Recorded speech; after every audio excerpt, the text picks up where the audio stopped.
All right, we're going to end the night tonight with a reading from The Battle for Christmas. Pulitzer Prize finalist Stefan Nessenbaum. Um, and this is subtitled A Cultural History of America's Most Cherished Holiday. And this is about the Christmas in America. It's the history of Christmas in America. And in this reading, we find ourselves on page 119, domesticating games. And I'm thinking maybe we can get through the rest of chapter 3 in this reading and then pick up in chapter 4 in the next reading, perhaps. We'll see. We'll see how far we get. Let's just get right on into it. The story, let me get light on here. It's kind of hard to see. There we go. The story Snowballing. It's a story that was written to give an update. There was an author, Alyssa Leslie, who wrote a story titled Snowballing, um, about a kid and his adventures, um, running around town and getting into a snowball fight and what came out of that. It was designed to try and teach parents to keep their kids at home on Christmas and have Christmas in the home. That was the whole point of it. The story Snowballing ends before the juvenile party gets underway. But other stories published in the same period gave us an idea of what such parties may have been like. Well, for one thing, it is clear that they would have taken place indoors, usually in the family parlor, and under the immediate or general supervision of an adult. In addition, the participants would have been young cousins and or trustworthy friends, children who had picked and invited by the parents. I'm sorry, children who had been picked and invited by the parents and not by the children themselves. We can be sure that there would be no rude boys in attendance, not even the children of household servants. Lower class people were to be kept away on these occasions, and the children of the household were kept inside. The literature of the decades after 1820 is filled with Christmas scenes in which parents arrange parties for their children. These are invariably indoor parties. And the games are indoor games. In the fictional literature, Christmas has become a controlled children's frolic, sometimes wild enough to recall the rowdiness of an interclass carnival Christmas, but always under complete control. One story, published in 1850, begins with a Christmas Eve party for 20 preteen children. There are cakes and candles, lemonade ice cream, music, a piano, and games. The windows rattled and the very walls were shaken by the bounding and leaping, the racing and tumbling of the half dancing and half romping youngsters. The twin parlors had been set up to give room for the frolic of Christmas Eve, and most fully did the children avail themselves of the license of the season. Before the party was over, scarce a chair or a table was to be found in its proper place and paused for half an hour after the revel had begun. But this was frolic license and revel only in quotation marks. It was limited to blood relatives and to pre-adolescents at that. The writer of the above mentioned story could not be clearer on this point. All the little Thompsons and all their relatives by blood or marriage, even to the third degree of cousinship, who had not reached their teens, were there. The room had been carefully child-proofed in advance, and the party ended early. It was at its height as early as 8 p.m., and an adult was always present. And there was one of the wilder scenes in this literature. More often, the parties were described as sedate affairs. It was common for them to culminate in a great call for games, but the games seem to have been talking games, role-playing games, sometimes even board games. In one 1827 book, a mother organizes a quiet Christmas Eve party for her children, a group of cousins and other children who are known to the parents. For entertainment, she has devised moral games, puzzles which had enfolded in them, the solutions to which involved some moral or religious precept. The mother never leaves the children alone during the party, lest they romp and disturb the neighbors with their noise.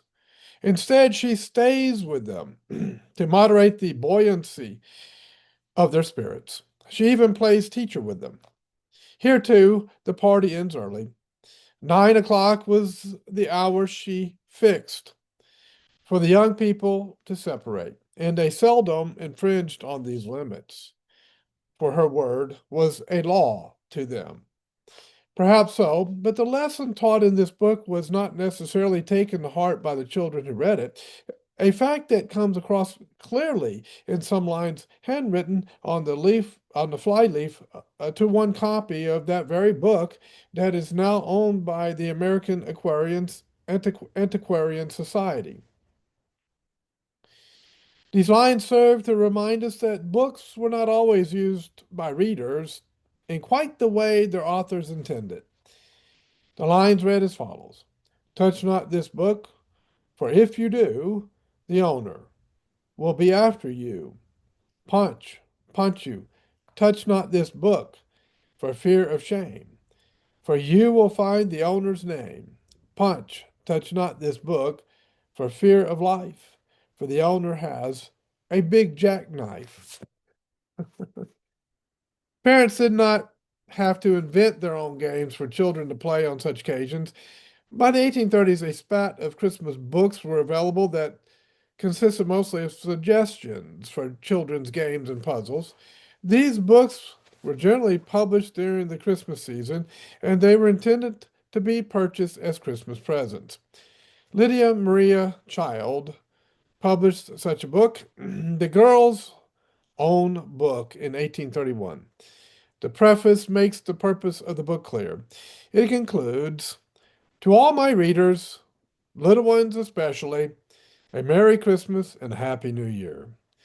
Like other such books, this one too contains several activities intended specifically for Christmas. The American Girl's Book, also a popular collection of harmless but entertaining games, appeared in the same year. This book was authored by Liz Leslie, the woman who would a few years later write the cautionary tale Snowballing. And while there is no printed evidence that this book was intended as a Christmas present, a copy of a later 1859 edition, also owned by the American Antiquarian Society, is inscribed by a father to his daughter with the date Christmas 1860. But children and grown-ups too did not have to rely on the Christmas party games featured in books. Ready-made games were widely available for purchase at bookshops and other stores. As early as 1817, one Broadway merchant advertised under the heading Amusement for the Holidays a complete assortment of children's games. Different games with tetotums, such as Panorama of Europe, Heathen Mythology, Who Wears the Crown, the celebrated Chinese puzzle, and philosophical and mathematical trangrams. Trangrams is one of the most curious and entertaining amusements ever contrived. Price $2. 7 years later, in 1824, another Broadway store advertised. A large assortment of juvenile pastimes, all of which are calculated to improve as well as amuse the youthful mind, geographical games, The Travelers Tour through the United States, performed with a teetotum in Travelers. Also, the Travelers Tour through Europe and the Travelers Tour around the world. They are put up in three different molds on pasteboard and double folded on cloth with a case. And dissected maps, vernacular cards, geographical cards, the cabinet of knowledge opened, philosophical cards, astronomical cards, scriptural cards, botanical cards, dissected pictures. In addition, the store has a good assortment of juvenile books in plain and elegant bindings. Also, pocketbooks, chessmen, backgammon boards, pen knives, and ladies' work boxes. By the 1840s, these games had reached flood proportions. The largest section I have encountered comes from a Cincinnati, Ohio shop that in 1845 advertised a great variety of games. Heading the list was a game that actually seems to have been about the process of Christmas shopping itself, the laughing game of what de buy. This amounts to an ironic comment on the list that followed. The Oracles of Fortune, the Game of Heroes, the Game of Characteristics, Shakespeare in a New Dress. The Christmas cards, Robinson Crusoe and his Man Friday. The Strife of Genius, the Game of Cup, the Game of Cup and Ball. Jack Straws, the Pickwick Game, the Game of Kings, the Mansion of Happiness, the Game of Pope and Pagan, Dr. Busby's Cards, the Game of Graces, Master Rodberry and his Pupils, the Game of the American Eagle, the Devil on Sticks, and so forth and so forth. But these indoor games had not replaced more traditional forms of Christmas revelry. In 1844, a Cincinnati confectionery concluded an advertisement that featured sugar plums and other sweets, with the added note that the store also offered a splendid assortment of fireworks for both little and big pyrotechnists. That same day, the Cincinnati Press carried an admonitory reminder from the local mayor. Quote, the city ordinances impose a fine for discharging firearms, or fine squibs, crackers, and in the streets, alleys, market spaces, and public commons in the city proper. The holidays are not made. I'm sorry. The holidays are not made an exception. The parlor or the street, book versus theater going.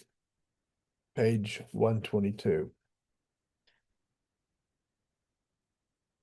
The battle for children extended to another form of popular Christmas amusement, attending the theater.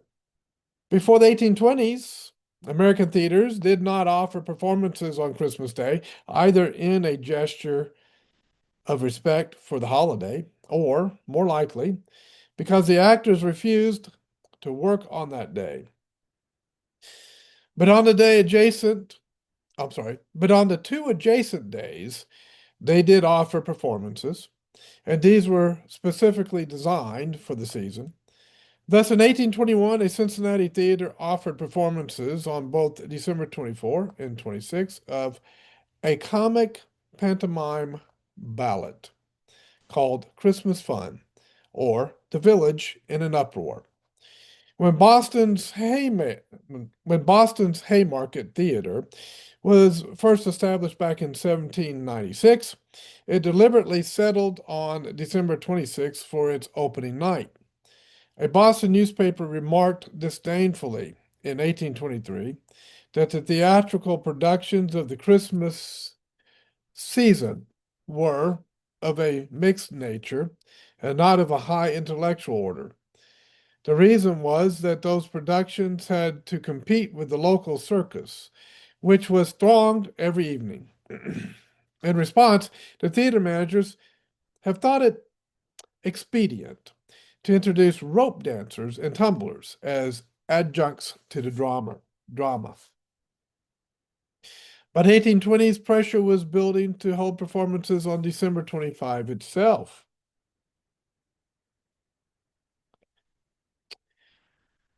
In 1825, the New England Galaxy praised the managers of the local theater for remaining closed that day and thereby sacrificing the profits of their ordinary business.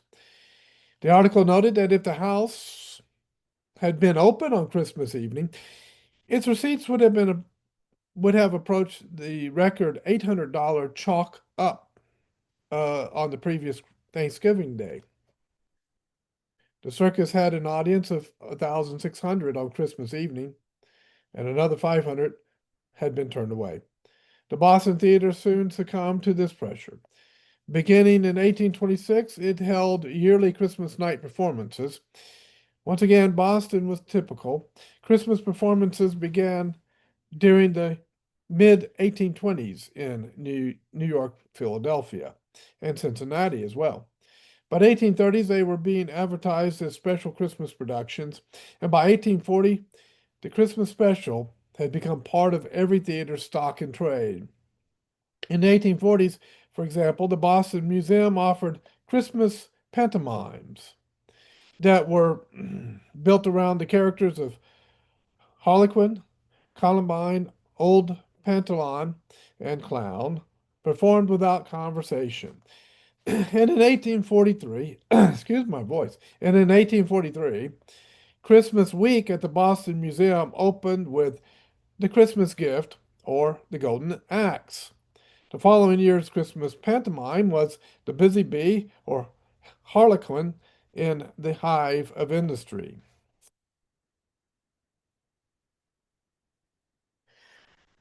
These were wild affairs on both sides of the curtain. Going to the theater in early 19th century America did not mean sitting passively through the performance. Audience behavior resembled that seemed to modern rock concerts. As at rock concerts, the audience at these events thought of themselves as an active part of the performance, shouting back responses to the lines delivered on stage. Sometimes they even threw objects at the actors. Um, this was especially true in the cheapest seats, known as the gallery. All in all, attending the theater was not very removed from just participating in street theater, and it was the same group of people who were most likely engaged in both. That was particularly true at Christmas. Christmas productions tended to be especially exaggerated, burlesque affairs, and audiences behaved correspondingly. In 1837, the New York Herald reported that the theaters attracted a considerable portion of the Christmas revelers, one house especially. The Bowery Theater was more particularly a um, holiday theater than any other. The audience here, even upon most occasions, performs as much before the curtain as the actors do behind it. But on Christmas Eve, the acting on the stage is altogether secondary to the acting in the body of the house. In 1844, things had become even wilder. In the noisy theaters, nothing was heard of the performances, and the actors and actresses might as well have gone through their parts in dumb show. In one place, the play itself was neither seen nor heard, the fun all being this side the footlights. Worst of all that year was the Chatham Theater, where several hundred newsboys had assembled to witness, of all things, a musical play based on Charles Dickens' novel A Christmas Carol, which had been published in book form only a year earlier. Here's how the New York Herald described the scene. Some 300, let me get a better accent. Some 300 newsboys, sharp set for relaxation in the shape of theoretical criticism, were engaged throughout the earlier part of the evening in an animated contest with the police officers in several stirring scenes, and particularly animated exits and entrances were enacted. To the uproarious delight of the gods and goddesses of the gallery, who cheered on the combatants with the various slogans and war cries of the tribe, known only to the initiated, and altogether untranslatable. Several of the noisiest and most unmanageable of these amateurs were at length snaked out by the police, and the scene of their exploits changed to the Tombs, the city jail. Even after comparative quiet had been restored, the clamor of a noisy youngster quite drowned the bass drum in the melodramatic music which ushered the ghost of old Jacob Marley through the trap. Newsboys, the source of all this disorder, were themselves a new phenomenon on the urban scene. The development of cheap newspapers in 1830s, the penny press, so called because that was now the price of a daily paper, had helped create the need for street vendors who would hawk the afternoon papers on street corners. I got to pause right here. I just had a thought about this. Talking about these just random people starting up these cheap newspapers. Is history repeating itself? Because this seems to me like people starting up YouTube channels and doing the news and doing the other things on YouTube or other social media platforms. It seems like history is repeating itself here. That's very interesting. In contrast, their predecessors in the trade, the carriers we encountered in chapter one, delivered newspapers only to the houses of those who had the subscriptions. There are some YouTube channels that have subscriptions. This is interesting. Newsboys were drawn from the poorest classes of large cities. Often they were homeless. In fact, the word newsboy was sometimes used interchangeably with homeless boy or street Arab. Their love of theater going was notorious. Everyone agreed that they attended night after night. They used the theater as a gathering place and even as a place where they could sleep. Hope they weren't snoring. But above all, newsboys loved theatrical performances and responded interactively to events on stage just as if they were witnessing real life. The presence of police officers in the theaters was a standard precaution against newsboy excuses, or excesses, excuse me. Newsboys had been a new phenomenon in the late 1830s, but they fit a social and demographic profile that had long been associated with rituals of Christmas misrule. They were poor and youthful males. So it is no wonder that they took to acting up with particular intensity during the holiday season. This was as true in Philadelphia as it was in New York. In 1844, advertisement for one Philadelphia theatrical production ended with a notice assuring other prospective theater goers that efficient police have been engaged to preserve order.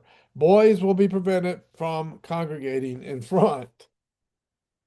Just a year earlier, in 1843, the Christmas evening theatrical scene suggests the reason. The Oak Street Theater was also crowded, where, as well as at the National Theater, The boys amused themselves by tossing each other, as well as they could in the crowd, over each other's heads and jostling the weak underfoot, to the great discomfort of their apparel. To put all this in context, consider the program presented at two theaters on that occasion. The Manatee performance at the National Theater opened with a drama. George Barnwell continued with a blackface show, the original Virginia Minstrels, and ended with another drama, King of the Mist.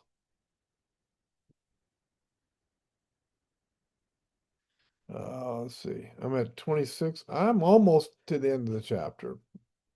Can't make it at the 30-minute mark, though. We'll see how we do. The Ark Street Theater matinee opened with Hunter of the Alps, continued with a comic song, and concluded with the Colored Music Festival by the Virginia Minstrels. The evening show at that same theater opened with a drama, followed once again by the Virginia Minstrels, and concluded with a new pantomime entitled Santa Claus. Old Kris Kringle, played by Mr. Winans. Old Kris Kringle, Old Kris Kingle is how it's spelled. By 1843, this figure had become the lead character of a Christmas pantomime performed in concert with a minstrel show. This would not be the only occasion on which Santa Claus converged with blackface minstrelsy is the word. In about 1840, a collection of minstrel songs was printed in New York under the authorship by Santa Claus. And remember, too, DeBell Nichols, who went wassailing in blackface in areas of Pennsylvania. 2 years later, Kris Kringle would once again appear at the theater, this time in front of the lights in the form of a costumed actor distributing gifts to the children who attended the show.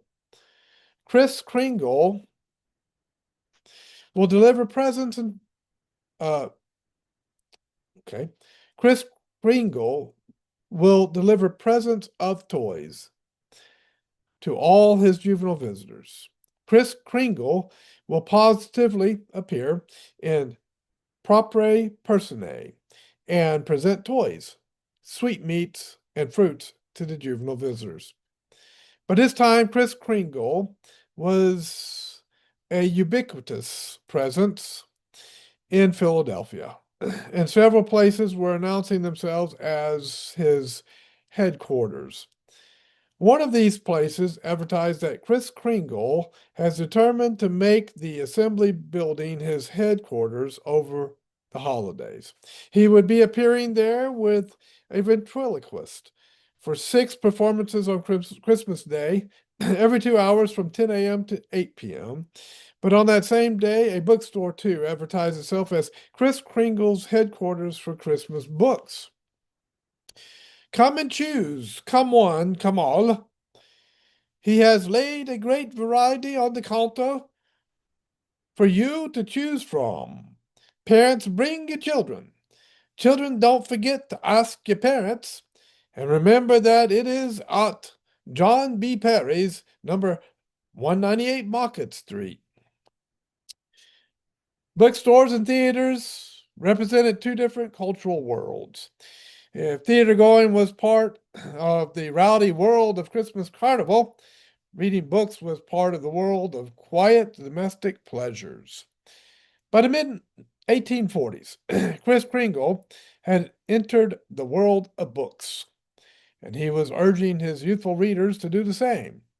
In 1842, a Philadelphia publisher brought out Kris Kringle's book, a gift book for children that explained the ritual of St. Nicholas.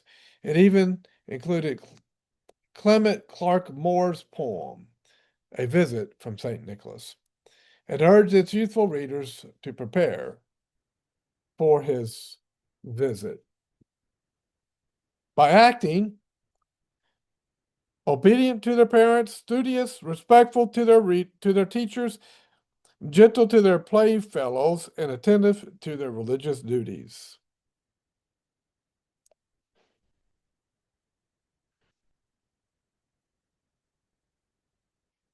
So the parents and the newspapers and the high society folks came up with this whole thing. Santa's coming to town, better watch out, better be good for parental convenience, really. That's pretty good. Just kind of thinking through it, folks. Oh, I got to get through this. Where am I? Okay. If they did so, such children would be certain to receive numerous tokens of Santa Claus's goodwill. And among these tokens, there were sure to be books. St. Nicholas loves to give the children nice little storybooks, such as will teach them to be good, and at the same time afford them a good deal of innocent amusement. In 1845, two other Philadelphia publishers entered the Kris Kringle market. One came out with Kris Kringle's Christmas Tree, which contained a poem in which a boy chooses a book as his present, passing over the rowdier options of a sword or drum. The other publisher produced a book called Kris Kringle's Rarey Show for good boys and girls. This too was a gift book. Its text consisted of a series of history lessons, 38 very brief stories, 2 pages each, most of which were accounts of famous battles in American or European history. But the text of Kringle's Rarey Show is the least interesting thing about this book. What is more intriguing is the way the book was organized around the conceit implied by its title. A Rarey Show meant either of two things. First, its first meaning was a show carried about in a box, such as an exhibition of pictures viewed through a magnifying lens inserted in a small opening at one end of the box. This would later become known as a peep show. Indeed, each of the 38 historical accounts contained a full page picture. And instead of being divided into chapters, each account was labeled a site. Thus, Site the 21st was the capture of Stony Point during the American Revolution, and Site the 38th was the Battle of Lake Erie during the War of 1812. The second meaning of the term Rarey Show, by extension, was large scale and theatrical, a spectacle of any kind, or a spectacle display, especially a theatrical spectacle, often apparently one related to pantomime. Kris Kringle's Rarey Show fit this definition because it pretended to offer the experience of going to the theater, specifically the experience of a group of children attending a theater exhibition at Christmas. On the title page is pictured the arrival of the children at the theater. Kris Kringle plays the role of theater manager in this picture. Standing at the entrance, he takes the children's tickets as they attempt to press into the hall. He is pictured much as Moore described Santa Claus, a plebeian, short and plump, bearded, holding a stump of a pipe in his teeth. But that is also, I suspect, very much the way an actual theater manager of the time might have looked. The book's brief introduction sets the scene and also describes the interior of the theater. This description, try it again. Slow down. The book's brief introduction sets the scene and also describes the interior of the theater. This description is accomplished by a full-page illustration of the interior of the theater, with the lowered curtain at its center. Page 128, bottom, the inscription on the curtain is the title of the book. Kris Kringle, the manager, now magically sits poised atop a candelabrum, at the left side of the proscenium, okay, where he will presumably manipulate the curtain for each of the sites in the show of book. In the foreground, we see the children who will be the audience or readers. These children may not exactly resemble the real Philadelphia children who had disrupted theatrical performances 2 years earlier by tossing each other over each other's heads and jostling the weak underfoot. But they aren't exactly quite quiet or passive either. Let me try it again. But they aren't exactly quiet or passive either. One book has already climbed onto the stage. Several are laughing and talking and weaving apparently to Kris Kringle. You can't contain kids, okay? They're full of energy. The little girl on the extreme left is crying, and the little girl at the right is blowing a tin horn. Presumably, she has received it as a Christmas present. Tin horns were such notorious noisemakers that they were later banned in the city of Philadelphia. Finally, several youthful couples appear to be taking the opportunity to do some flirting. I suspect that the artist drew the scene this way because he wanted to convey at least a semblance of how such a theatrical audience would have looked and behaved on an occasion like this, to provide perhaps just enough verisimilitude to evoke in the young readers of the book something of the vivid sensation of actually being there. On with the show. At the signal of a ringing bell, the curtain rises abruptly and the performance begins. Kris Kringle is still present, again in the role of theater manager. He is enjoying the astonishment and delight of the children at the scene which presents itself on the rising of the curtain. In each of the scenes that follow, the 38 cites the same full-page background illustration I have just described appears. The only thing that changes is the site itself, the historical scene behind the curtain. The purpose of this repetition was presumably to save money and time on the book's artwork. But it also inadvertently suggests that, it also inadvertently suggests what we already know from other sources, that a real audience would not have quieted down when the curtain went up. In Kris Kringle's Rary Show, we see in action the battle between the two cultures of Christmas, going out into the loud streets and staying quietly at home. But the battle is not really joined. Reading is presented here not so much as an attractive alternative to misrule as a mini version of one in which the rowdy adventure went on inside one's head. Here are the two forms of behavior, the two cultures of Christmas, seep into each other. Reading the book promised the adventure of theater going, and even showed it. And a little of its misrule led to plebeian Kris Kringle. It was possible to experience the excitement of the theater without leaving home and without posing or risking any real danger. But that perhaps has always been the promise of reading itself.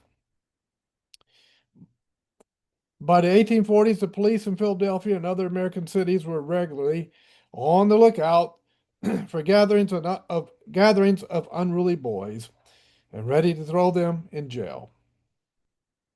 That was one prong in the assault against Christmas misrule. Kris Kringle's Rarey Show is a very poor book, but it does show us something of the second prong in that same assault. Something that other, better books did far more effectively. One of those was the famous Christmas story, The Nutcracker, authored by the German writer E.T.A. Hoffmann, and first published in 1816. Here, a proper young girl has an extended fantasy of misrule in which her world turns crazily upside down. The Nutcracker ended up becoming, in the hands of Peter, uh, oh my goodness,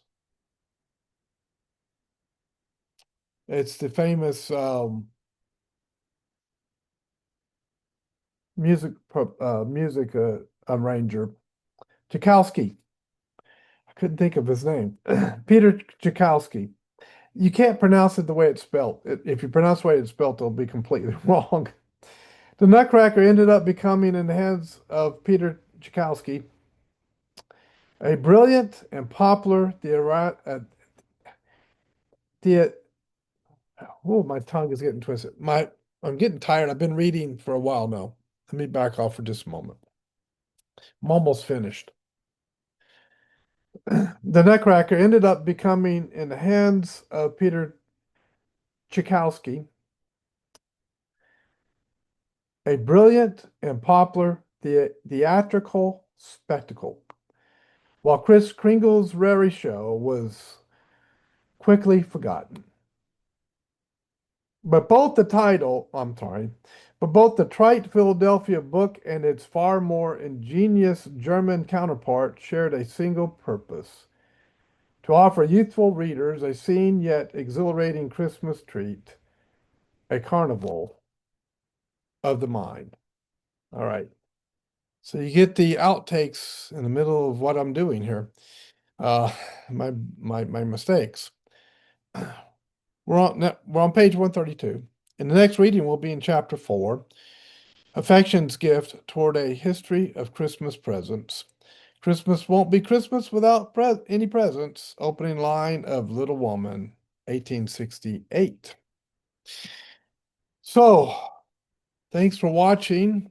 For those of you who enjoy good books and halfway decent reading, halfway poor reading with me, but at least you get a little bit of entertainment out of it. And I don't like going over 30 minutes, but that section was so long without a break that I had to just go ahead and complete it. But what a good section, huh?